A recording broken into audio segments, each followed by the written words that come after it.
है उस अधिकार का रक्षा करना, वो हम करते आए हैं, कम्युनिस्ट करते आए हैं।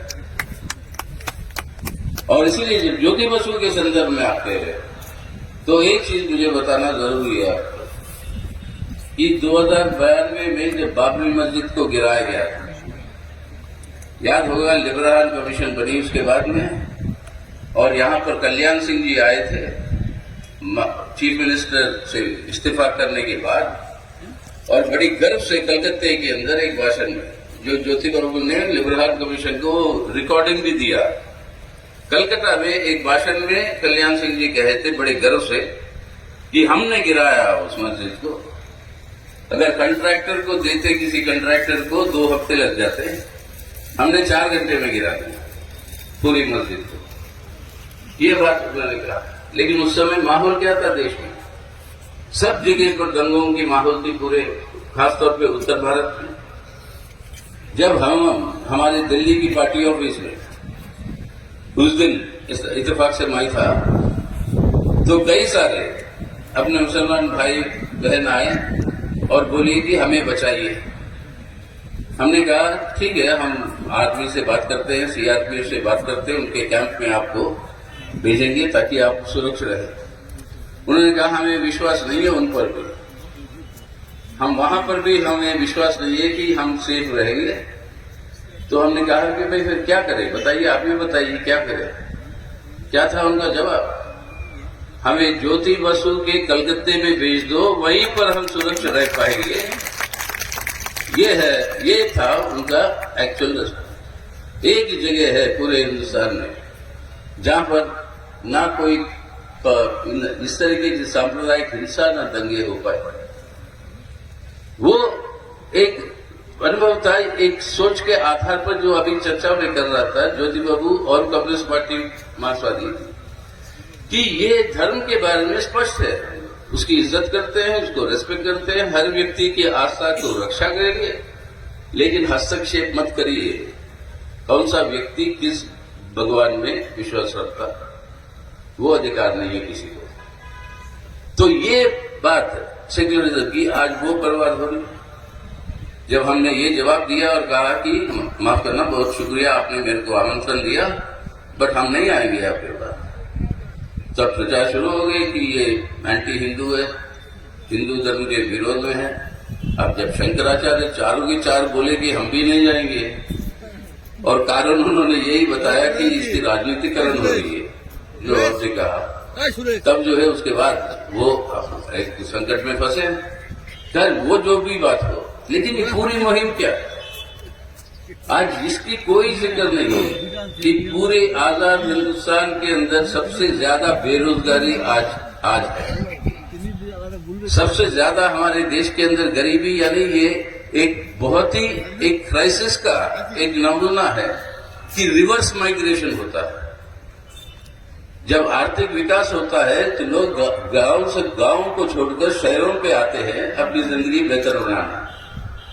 आज उल्टा हो रहा है, लोग वापस जा रहे हैं गांवों में, ये पूरे माइग्रेंट लेबर, ताकि वहां पर कुछ गुजारा उनको मिल सकता है जिंदा रहने के लिए। ये लाचारी है। आज कह दिए कि वो मोदी साहब के नेतृत्व में भारत जो है दुनिया का सबसे बड़ा और सबसे वाइब्रेंट इकोनॉमी बन रहा है। अब वाइब्रेंट इकोनॉमी के अंदर क्या हो रहा है? आपका इन्वेस्टमेंट जो है, निवेश, जिससे नौकरियों की सृष्टि होती है, वो निवेश घट रहा है कि 43%, 46% वो इन्वेस्टमेंट की रेट घटी। और आपका फॉरेन डायरेक्ट इन्वेस्टमेंट, वो कह रहे थे मोदी साहब के चलने से दुनिया का पूरे लोग निवेश कर रहे हैं इंडिया में, मेड इन इंडिया चल रहा है।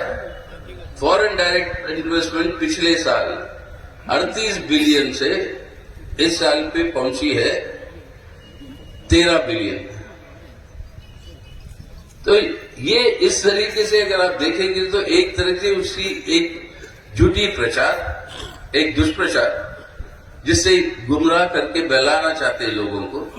लेकिन लोगों की वर्तमान हालत बिगड़ते जा रही है, उस पर कोई चिंता नहीं। देश के अंदर हर चीज पर आपको एक तनाव की परिस्थिति पैदा कर दे। कहीं पर लव जिहाद है, कहीं पर गौ रक्षा है, उसके लिए कानून बना दो, एक नया बुलडोजर पॉलिटिक्स ले आओ और वो पूरा का पूरा माइनॉरिटीज को टारगेट करते हुए इनको ऊपर चलाओ और इससे एक हिंदुत्व की कंसोलिडेशन करना, यानी वो वोट बैंक को जो है और मजबूत करने की पूरी कोई प्रयास।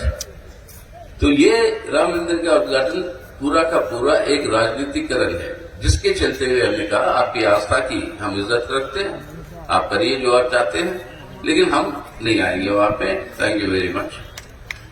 और ये अब जिस तरीके से ये सेक्युलरिज्म को लागू करा उसको टोटली आज बिगाड़ रहे हैं। जनतंत्र की बात लीजिए, जो भी सरकार के विरोध में बोलता है उसके ऊपर यूएपीए डाल दो, जहां पर बेल भी नहीं मिलेगी आपको।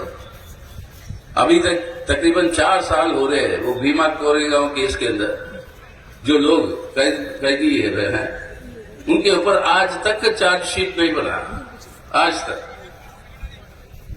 कई सारे आपके पत्रकार हैं, एक पत्रकार के आपने एक पोर्टल को, ऑनलाइन पोर्टल जो है एक न्यूज क्लिक करके उसके ऊपर आप जो है एक रेड करके उनकी जो डायरेक्टर है उनको वो आज यूएपीए में है। चार्ज कोई भी अभी तक कोई भी चार्जशीट, कोई भी प्राइमा फेसी एविडेंस के साथ भी वो अभी तक शामिल नहीं है। पत्रकार जो सच बोलते हैं जेल में, जो सरकार का विरोध करता है उसके ऊपर यूएपीए में। जनतंत्र का मतलब एक खिलवाड़ हो गया और जो लोग, और उसके साथ साथ ईडी और सीबीआई का दुरुपयोग जो किए जाते हैं। अब अगर सच में अगर कोई अपराध कर रहा है उसके ऊपर एक्शन लो, लेकिन जो अपराध कर रहा है उसके ऊपर एक्शन नहीं होता।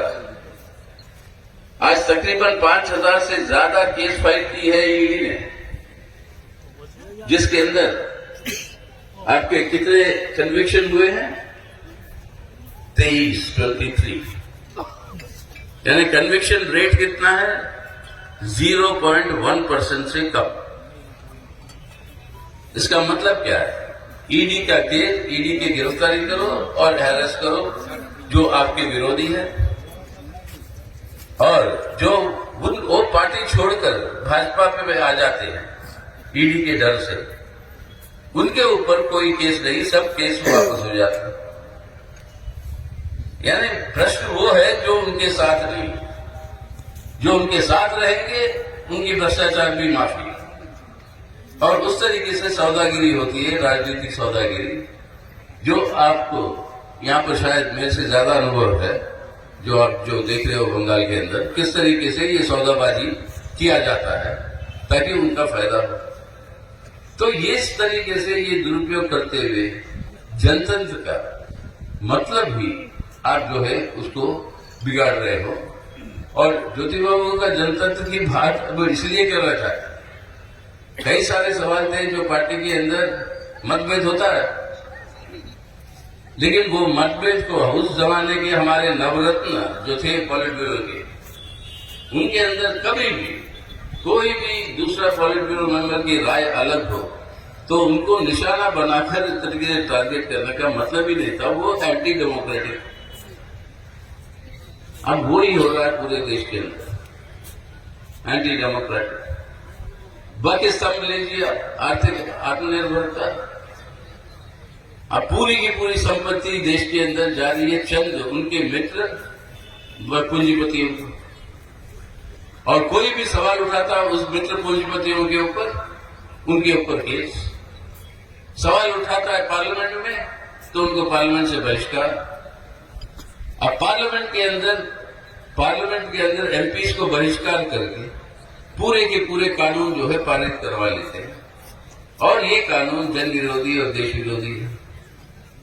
तो इस तरीके से हमारे देश की लूट हो रही है।